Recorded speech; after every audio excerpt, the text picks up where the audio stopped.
Just a short introduction for Andy. Andrew Clegg is a professor of geriatric medicine at the University of Leeds, honorary consultant geriatrician at Bradford Royal Infirmary, and associate director of health data research, UK North. Andrew leads a large portfolio of aging and frailty research, holding research grants of around £25 million as lead or co-investigator, including leadership of research team focused on improving care for older people with frailty. His research expertise spans development and evaluation of complex interventions using randomized trial methods, prognostic modeling using routine data, applied epidemiology, and evidence synthesis. He is the principal investigator for the Community Aging Research 75+ study, a longitudinal aging and frailty cohort designed using trials within cohort methods. Andrew previously led the development, validation, and national implementation of the multi-award winning Electronic Frailty Index using data from around 1 million UK patients contained with major impact on UK health policy. So we are fortunate to have Andy here to do this presentation. Part of our motivation here is that we want to start developing McMaster Leeds collaboration with Andy and his group going forward. So we thought that the best way to begin that potential collaboration to have Andy present some of his ideas, and then we see here who are the people around McMaster who might be interested in developing some joint projects with Andy's group, with UK and Canada, specifically Leeds and McMaster. So I'm going to hand it over to Andy to do his presentation. And thanks again to everyone and to Andy to give us time this morning. Andy, over to you. Oh, thank you, Parminder. That's a really kind introduction. And yeah, just to say that I've really enjoyed all the interactions that we've been having over the recent weeks and months, and yeah, hopefully the beginnings of a really fruitful collaboration. So it's a real pleasure to have the opportunity to talk to you all today. I'll share my screen, and there we go.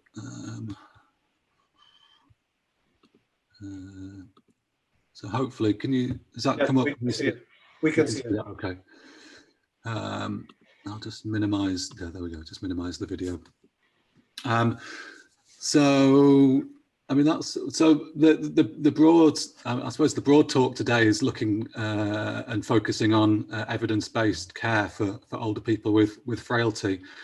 And Parminder sort of outlined some of the research work that we do, quite a broad portfolio spanning predominantly clinical trials of interventions, but over recent years, we've also established interests in routine data research and more applied epidemiology research. And we've always had a long-standing interest in evidence synthesis methods. And so I'm going to touch on a few of these different aspects of our work as I progress through the talk. And the other thing to say that I think is important, I mean, all of our work is informed by and developed in partnership with our citizens, the local residents in our areas of where I work in Leeds and Bradford in the north of England.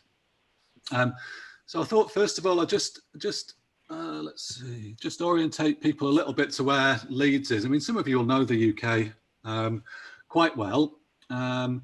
And Leeds is sort of somewhere in the middle. I used this slide for the first time in a presentation at the SPA programme at McMaster recently, and I quite like it actually, because everybody thinks the UK is a very rainy place, which is true because it's absolutely hosing down with rain at the minute. But this slide shows that most of the rain in the UK falls on the west coast because you send all your unwanted weather across the Atlantic from Canada. So we get your unwanted rain that falls across the west coast of England. But fortunately, Leeds is just in the middle, so actually misses the biggest deluges of rain and actually has quite a few hours of sunshine.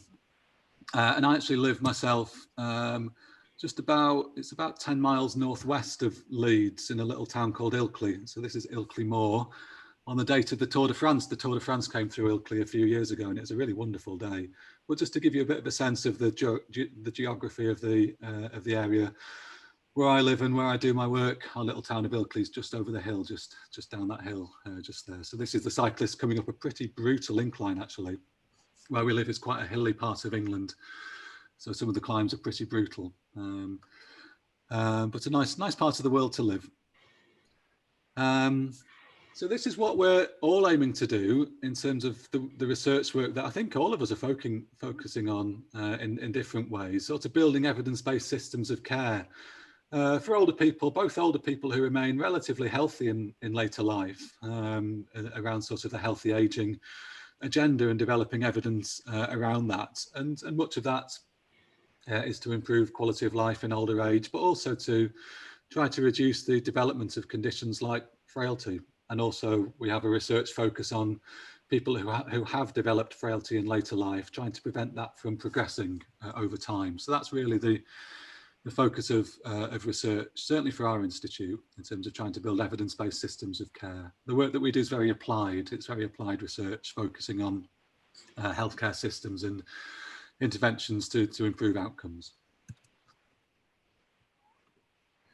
I thought just to orientate people and give them a bit of context, this is quite relevant actually for a lot of my talk, but it's just to give a bit of context around the English healthcare system and how funds flow through the system. It's relevant for some of the later slides. So we have a sort of socialised system of healthcare funding. It's funded through general taxation in the UK and in England.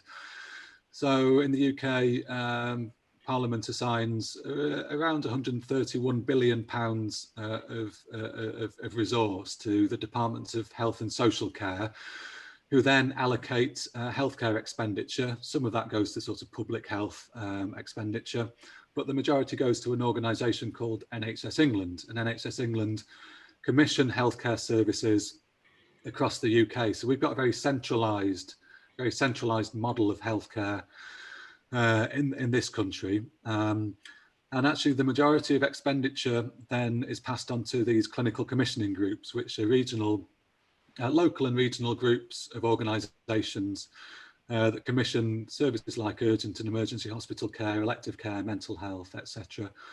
And then NHS England also commissions directly other services like general practice, dentistry, pharmacy, and some specialised services.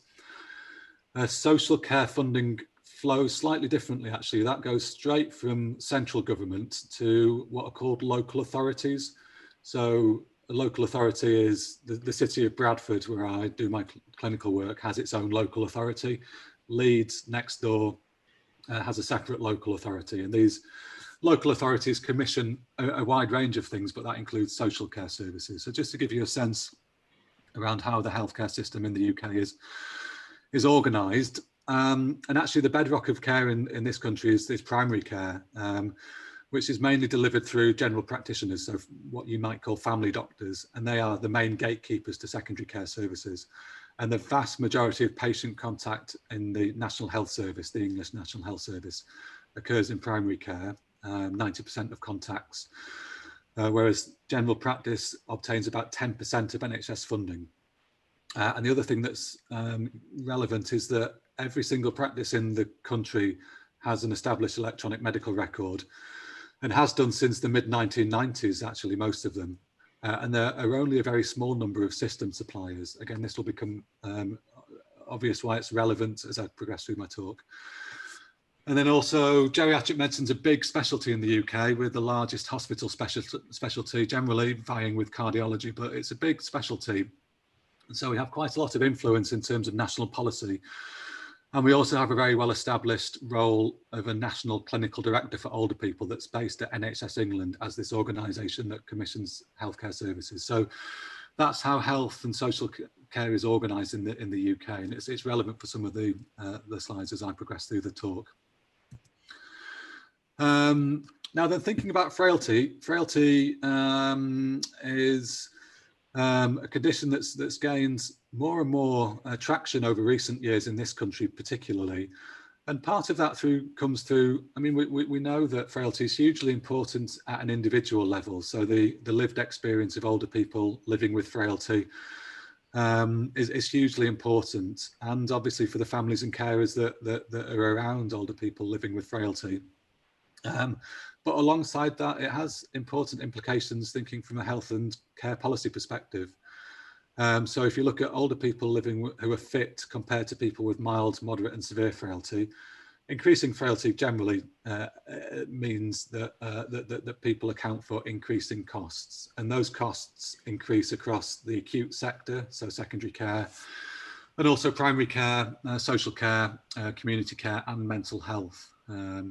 So this is taken from data from work that we've been doing with NHS England in this country. And if you add up overall the health and social care costs of accounted for by older people living with frailty in this country, it's about £15 billion,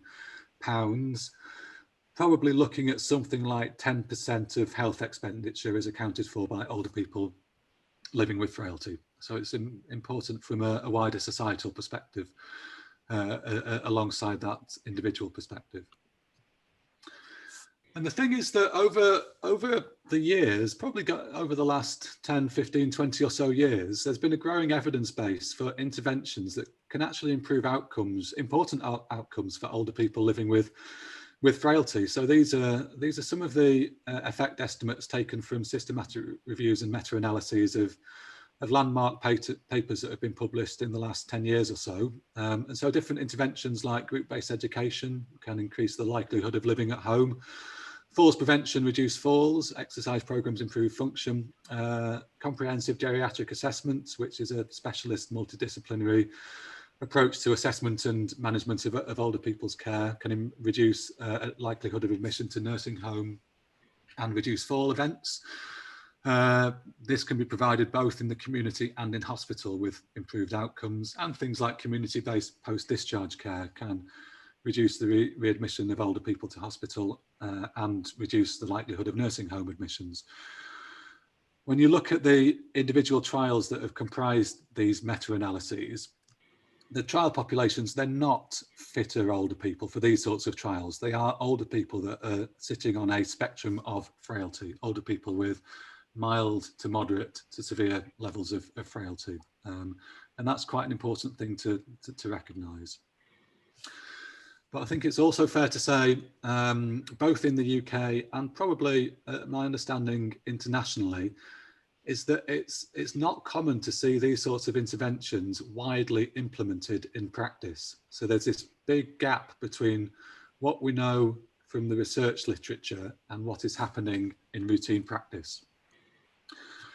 So then you start to ask, well, why is that we have this evidence available for different interventions that can improve outcomes for older people living with degrees of frailty? Why is it not being implemented?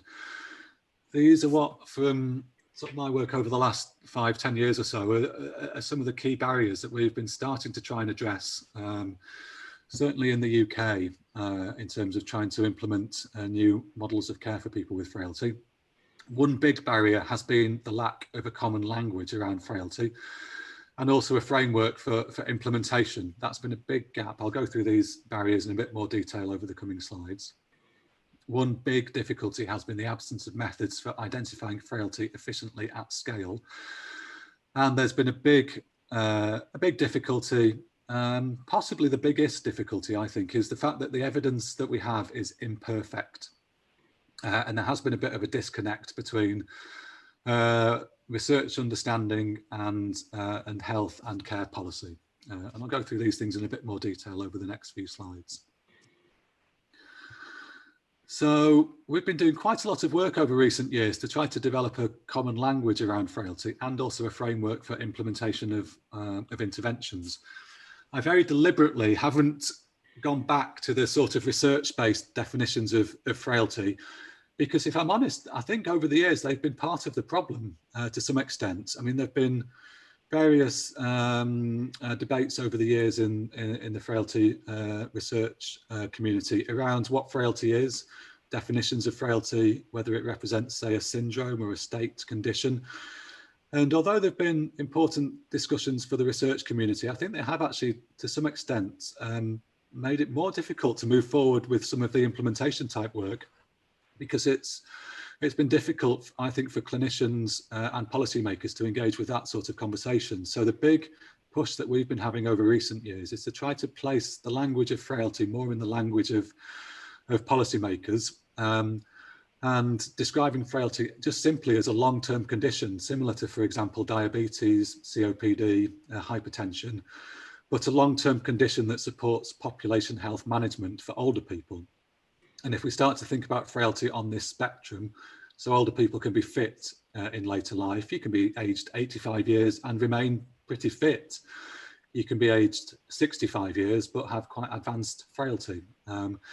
So it's a way of moving away from chronological age onto an approach that's more attuned to somebody's, I suppose, biological age, but using this approach that fits better with policy, trying to frame frailty as a long-term condition that can be graded into, for example, people who are fit and people with mild, moderate and severe frailty in later life. And we've had a lot of traction with that over recent years, including with NHS England as the big commissioner and policymaker in this country.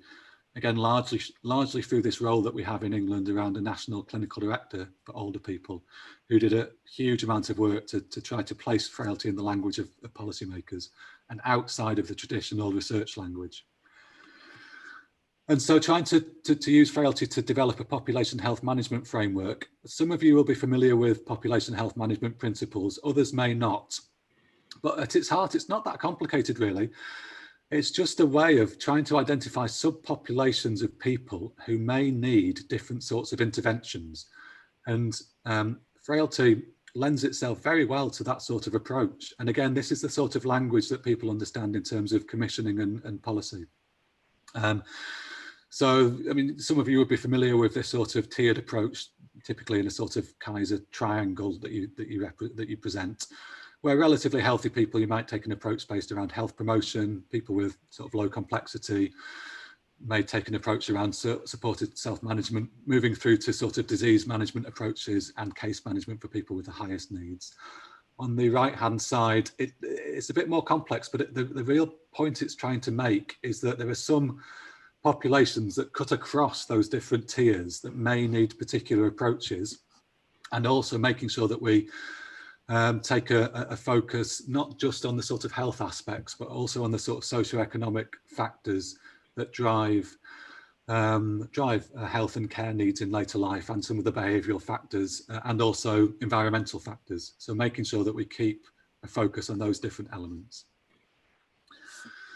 One of the other big barriers I think we've seen in the UK is around efficient frailty identification. So historically, the identification of frailty has needed somebody to do something else, and often that something else can be quite a resource-intensive assessment of somebody's needs, carried out often by a clinician. And if healthcare in Canada is anything like it is in the UK, the one thing that people do not have at the present time, or have had historically, is considerable amounts of time to do quite resource-intensive assessments of quite large groups of the population.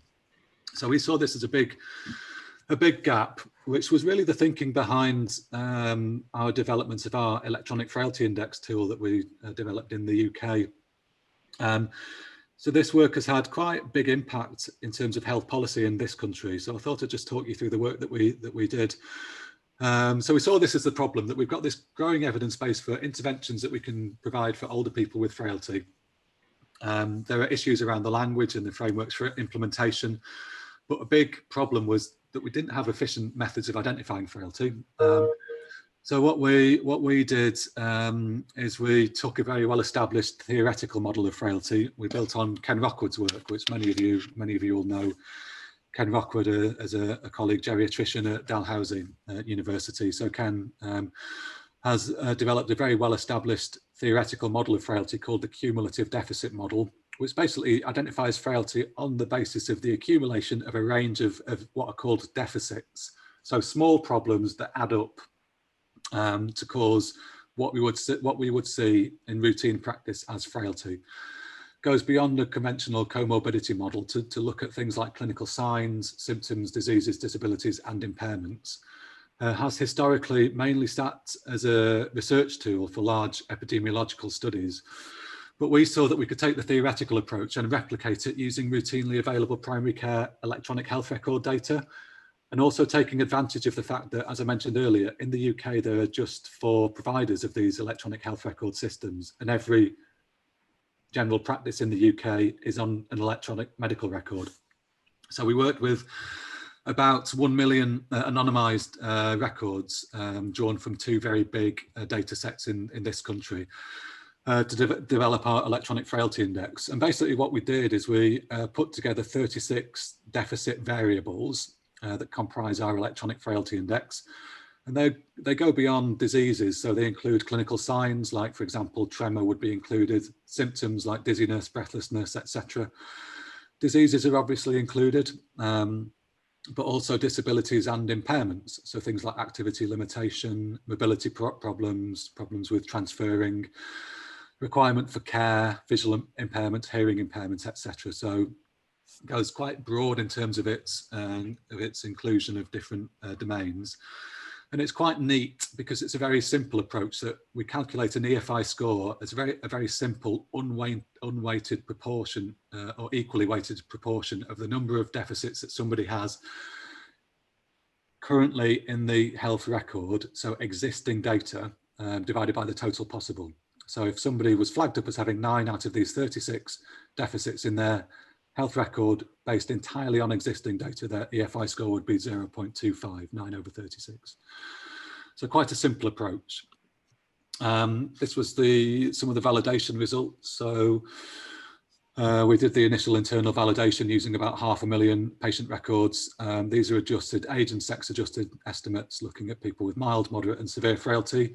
So compared to people who are fit, the hazard of care home admission, hospitalisation or mortality for people with mild, moderate, severe frailty is around about 2-fold, 3-fold, 4 to 6-fold increased risk of experiencing those outcomes within about 12 months. And the results from the external validation aligned very closely, which gave us confidence in the validity of the model. In terms of discrimination, the C-statistic estimates were about 0.7 to 0.75, which were pretty good actually for these sorts of outcomes. So we were quite reassured by all of that. This is the survival curve. So just obviously a different way to present that sort of data. Time on the horizontal axis, proportion of people alive on the vertical axis. Everybody's alive at the start. And you can see visually the different health trajectories. So it's a useful graphical presentation of data. But it's also useful because it starts to give you that framework for how we link those sorts of interventions that I was talking about earlier with that population health management framework. So you can start to see how you can link our electronic frailty index and the categories that it generates to those sorts of interventions, so that you can actually start to move forward with implementing things in routine practice. And so that's what we did really. So this was the biggest step. We implemented our electronic frailty index tool and provided it free of charge to every single practice in England over about a 12-month period. Provided it to those 4 suppliers of the electronic health record systems, and that gave NHS England, the sort of big policy body in the UK, in England, the infrastructure for moving forward with a big policy change whereby the identification and management of people with frailty became part of a contractual requirement for primary care. And so the specification of the contract focused on identifying people with severe frailty and also moderate frailty. And for people with severe frailty, they would be expected to provide a clinical review looking at a medication review, a falls assessment, and link it with potentially relevant interventions. So that was a big step forward in terms of frailty care in this country. So I've kind of outlined some of the evidence. I'll start to move on to looking at how we might now strengthen the evidence base in terms of what we know, where the evidence gaps are, and where we might focus our efforts in terms of the next steps for research work in this area. So as I've alluded to, in a way, these issues around making decisions. I mean, we generally, universally, we make clinical, health and social policy decisions pretty much always with imperfect evidence. And what we should be aiming for should be what we'd call actionable evidence, and which enables us to say reasonably, but with confidence, this is what we recommend and this is why we recommend it, accepting that there are some gaps in the evidence, some gaps that we might target through new research. But in terms of making sort of policy level decisions, this is what we should be looking at.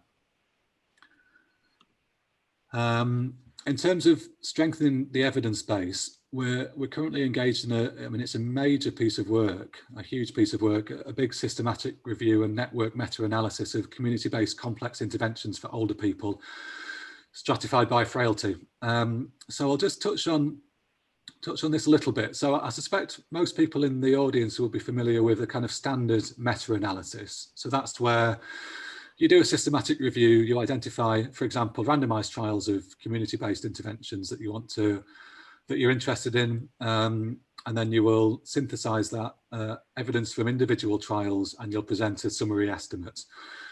That's a well-established method, but actually it does have some limitations, and the next level beyond that is an approach called a network meta-analysis, which enables you to come up with a much more robust evidence hierarchy, because it allows you to get over the problem that you have with a standard meta-analysis, where you can only really synthesize evidence for direct comparisons. So for example, an intervention with control, you would only be able to synthesize the evidence from those individual trials, whereas a network meta-analysis allows you to create a network of interventions and compare the evidence that's generated across those different interventions. And what you ultimately come up with is a ranking of evidence, a ranking of interventions by the strength of the evidence ultimately. So you can say this, we have greatest confidence or greatest certainty that this intervention is the best sort of intervention for this particular group. Which is particularly useful information for, again, people making policy decisions and commissioning decisions. Big piece of work. This is another thing that I think we can potentially improve on when we're both actually developing complex interventions and reporting those interventions, but also as part of review work. So as part of this systematic review and network meta-analysis, we've done a huge amount of work to actually define the individual components of all of the interventions that we're including in our network. So there's about 130 trials that are included, with probably about 150 different interventions that are being compared within those trials. And we've tried to group the interventions into those who have consistent features. The biggest group is probably understandably sort of the usual care, the kind of control group that you have. But we've managed to group the different interventions around other big areas, around sort of multi-domain care planning with routine review or without routine review. That sort of approach, plus educational components, home care based interventions, plus some of these different elements. Education-based interventions, physical activity, but with other aspects around care planning or nutritional advice or psychological interventions, and other groups with either two interventions or just one intervention. And it's useful because this is what you come up with. Now, just bear with me for the next slide. So this is what this sort of network actually ends up looking like. So you develop a network of interventions that are all linked together, and ultimately you can compare across all of these different interventions to say, we have confidence that this intervention has the greatest effect for this particular group. We're at quite an advanced stage of this work. And what we anticipate is that it will provide some answers. We will come out of this with some certainty around interventions that are effective for older people, and we are stratifying by frailty level as well. But we will also use it to identify the big evidence gaps. So we will also come out of this evidence synthesis with, I think, potentially areas for novel research in terms of development and evaluation of complex interventions for older people, but based on a very robust evidence synthesis and a very clear approach to grouping interventions. So that, I think this will be a big piece of work that will be very helpful for defining the next steps for the research in this area. Just to expand on some of this, I mean, there are problems with this approach around standard meta-analysis. So some of the issues which those of you that will have done a standard meta-analysis will have come up against, and that we also have come up against and recognise we would do in this network meta-analysis. One of the problems with the frailty research literature is that over the years, although there's been a very large volume of research involving older people, it's been much less common for trials to either select or stratify participants using well-defined frailty measures, which has been one of the difficulties in terms of implementing the evidence, which means that there's quite a lot of uncertainty regarding how frailty acts as a predictor of treatment effects. So if somebody has, say, severe frailty, does that mean that they are going to get more or less benefit from a particular intervention? There are also gaps in terms of intervention effects in minority ethnic groups, and also intervention effects by, say, socio-demographic factors.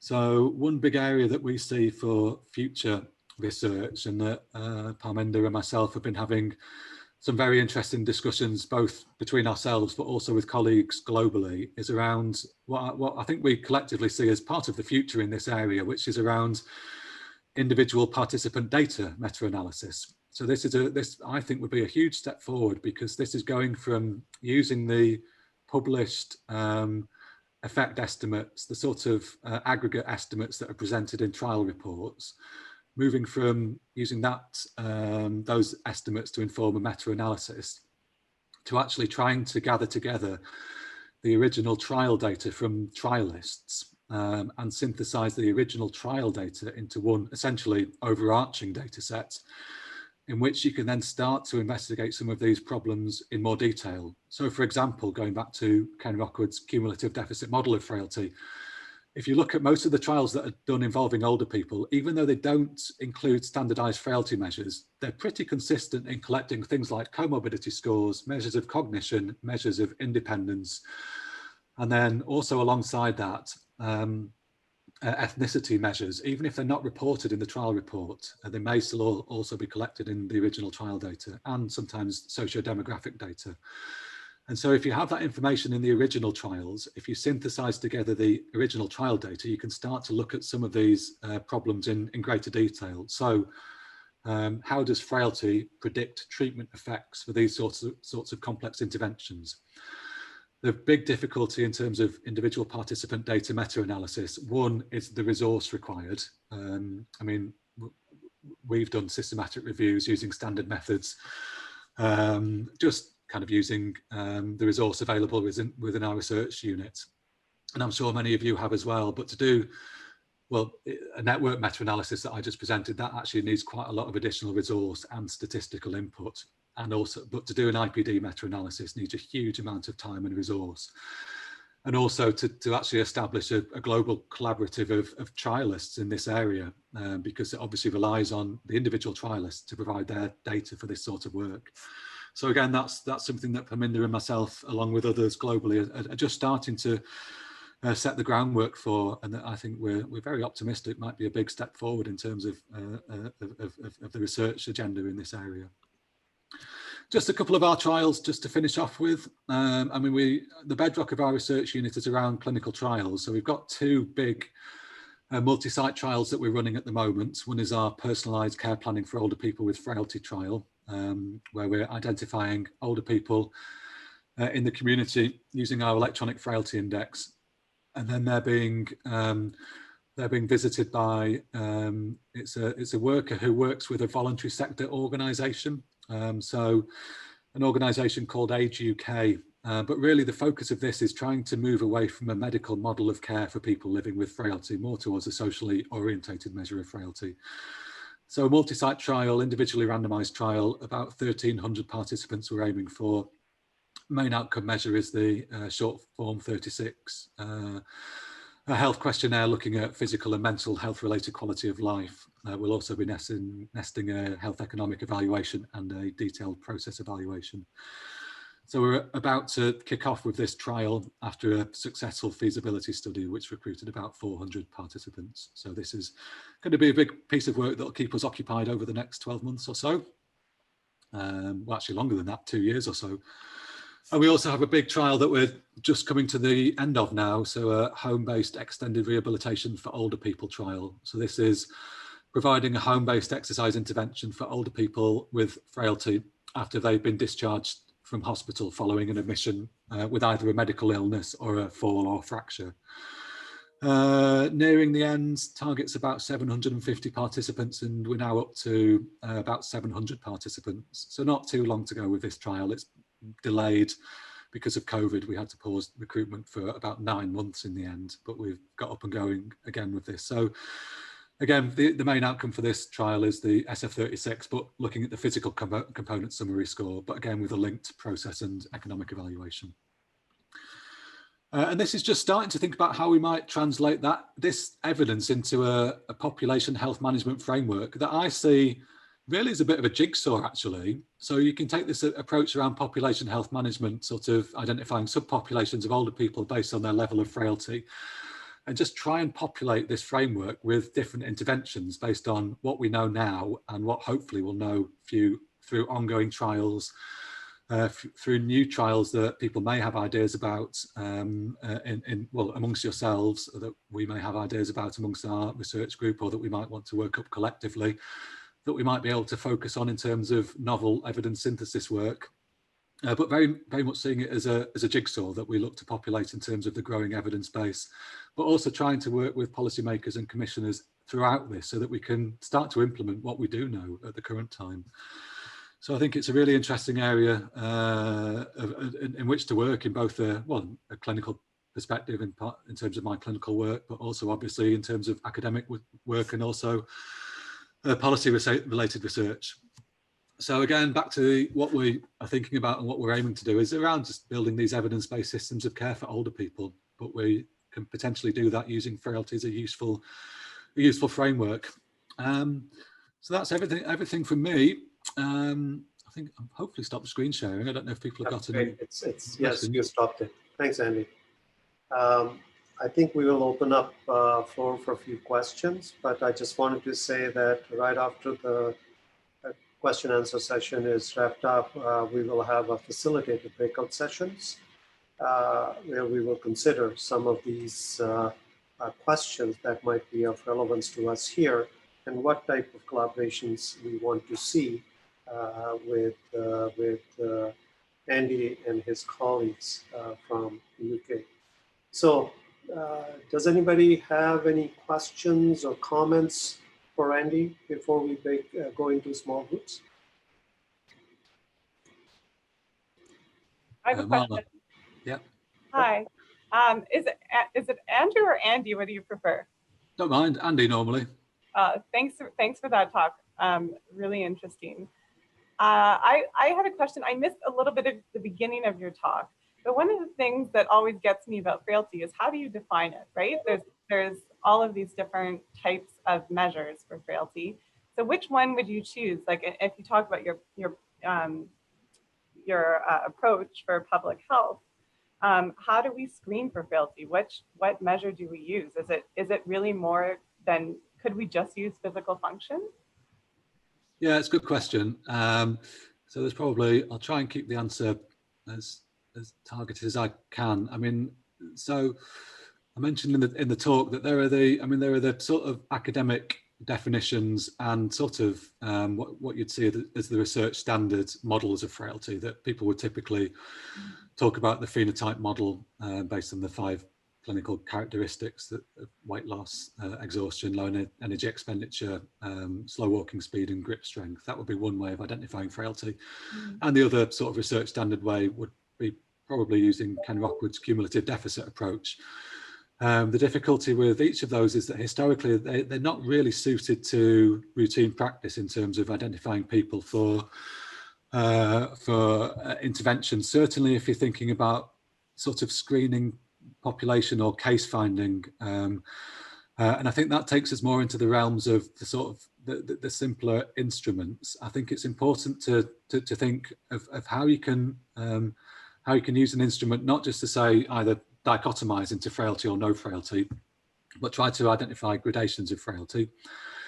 And then actually what I found is that it's quite variable according to the context in which people want to use it. So you can, for example, take an approach that uses, say, a self-report questionnaire. So things like the Prisma 7 questionnaire can be used to identify frailty in populations.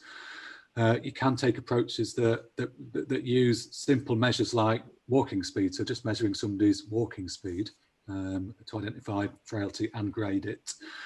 Or other measures like things like the Edmonton Frail Scale, which some of you will be familiar with. The key thing is probably to recognise that there are quite a number of possible options, to think about the context in which you want to use a tool, and then think, well, which is the best tool for using in that context, is what I've tended to find is the way that people actually settle on a tool. And then I think the other key thing is that once people have settled on one, once you've chosen one, then to start using it. I mean, I've outlined the work that we've done in the UK in terms of using routinely available data and electronic health record data. I recognise that might not be relevant for all systems of care, but it is usually possible to actually work with people in practice and commissioning to actually come up with something that people agree can be used in their area to start to work up new ways of working, new ways of implementing interventions for this group. Great, thanks, Andy. Sarah, you had a question? Hi, everyone. Thanks, Andy. That was a really great presentation and really impressive amount of work on the network meta-analysis.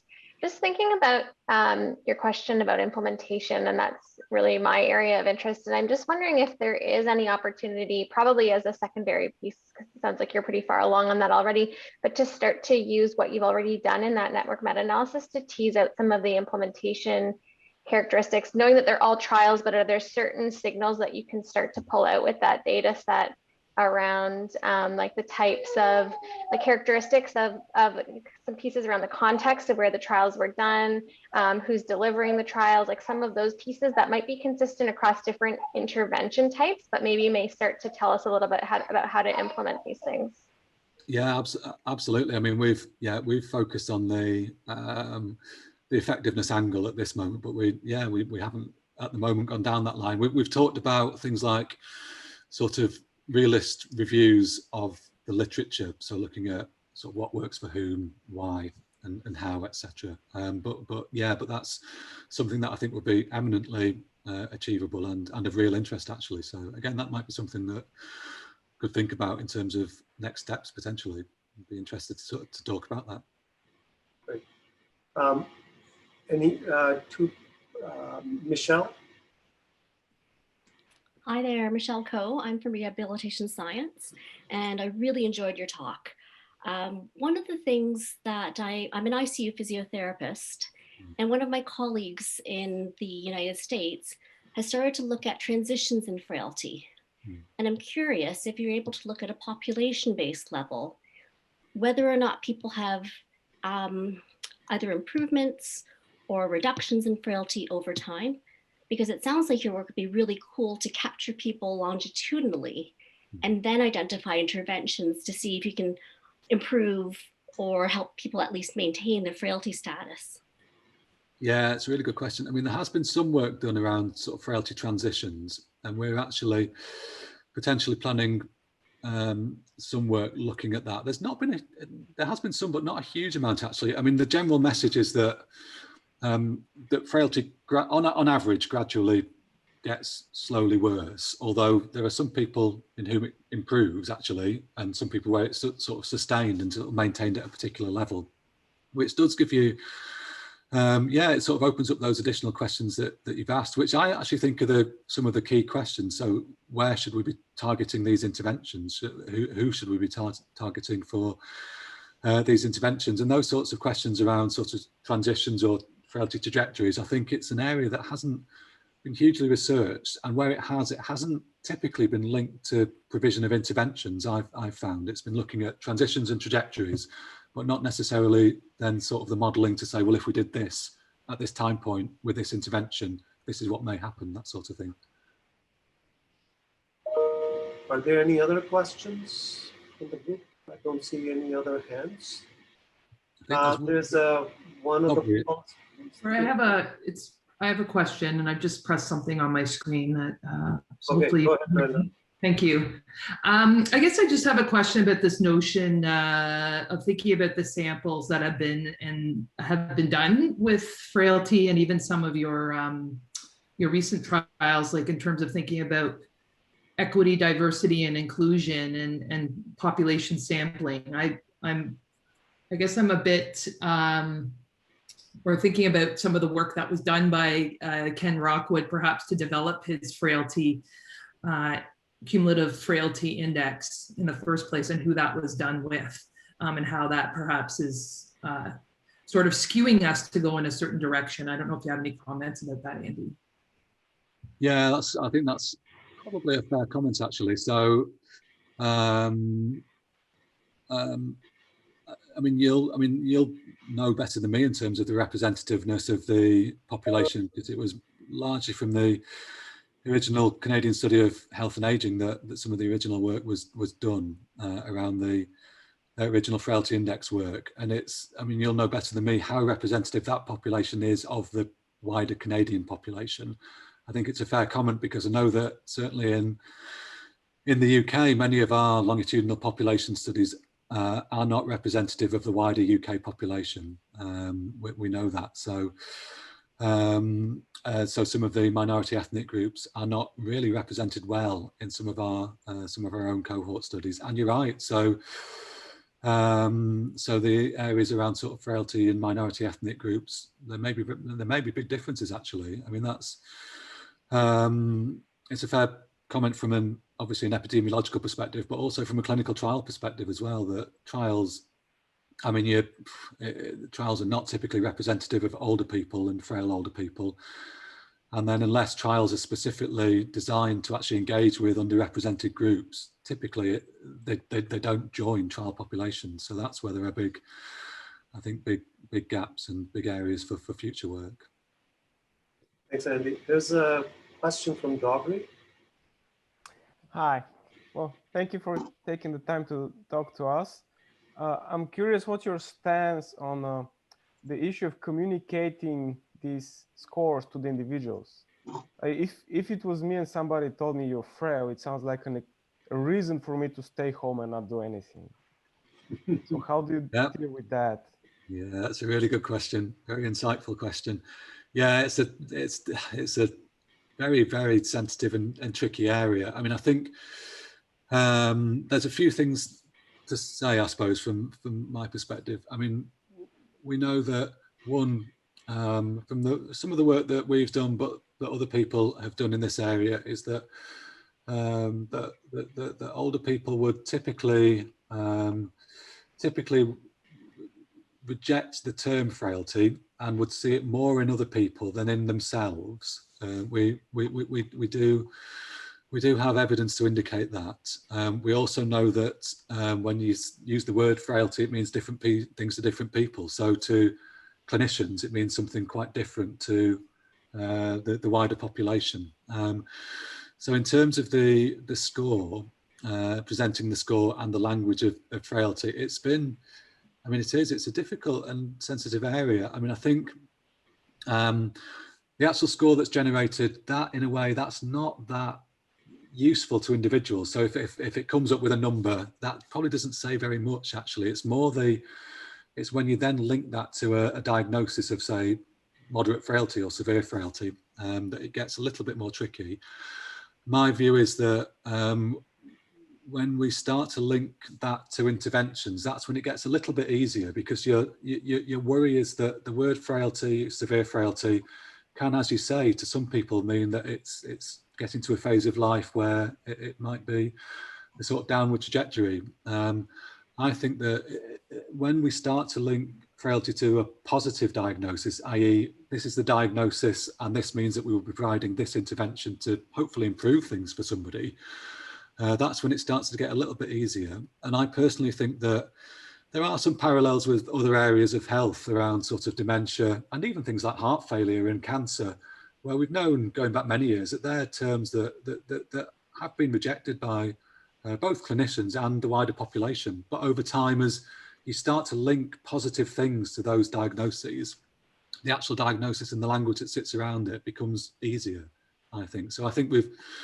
tried to tread very carefully with the work that we've been doing, but just move things forward on that basis, that we don't want it to completely mean that we just don't move forward with doing anything, which would be the easy thing to do, but just to try to move forward very carefully and ensuring that we, where possible, the work that we do is sort of done through engagement with the public alongside kind of clinical colleagues, social colleagues, policy colleagues, etc. as well. Andy, we'll take one last question, which is written in the chat from Alvin. One of the policy changes in England seems to be push for frailty identification at front door in emergency departments within 30 minutes of arrival. Does this really help, especially as seen some data showing ED frailty identification is inaccurate? Can EFI, the one you were talking about, be used instead? Yeah, it's a good question. Good question. So we've been less involved in the work around acute frailty. I mean, I know that, it's colleagues that we work very closely with that have been involved more in that. My view currently is that sort of front door identification of frailty can give you useful prognostic information, which can in itself be useful for informing shared decisions, and it can be useful for informing organisation of care. I think what people are trying to move towards, although it's quite a long journey actually, is reorganising secondary care systems so that geriatric medicine care is provided for people who have defined frailty. The difficulty with our electronic frailty index is that it runs in the primary care electronic health record systems, and it's very difficult for that to be linked through to the secondary care systems. So as it stands currently, and this may change over coming years, it's very hard to get the EFI score generated in primary care pulled through to the secondary care systems. If and when it does, it might make things slightly easier in terms of organisation of care. I suppose there are still questions around, that big change in care organisation and the evidence that underpins it. And I think if we're going to look at those changes in organisation and delivery of care in the acute sector, then that needs to be itself informed by evidence that making that change is clinically and cost effective, I think. Great. Thank you very much, Andy, for your wonderful presentation and good discussion around some topics. I'm going to hand it over. So first of all, I'll ask everyone to join virtually and clap for Andy's presentation. It was great to have him here. And over to Audrey for the next steps.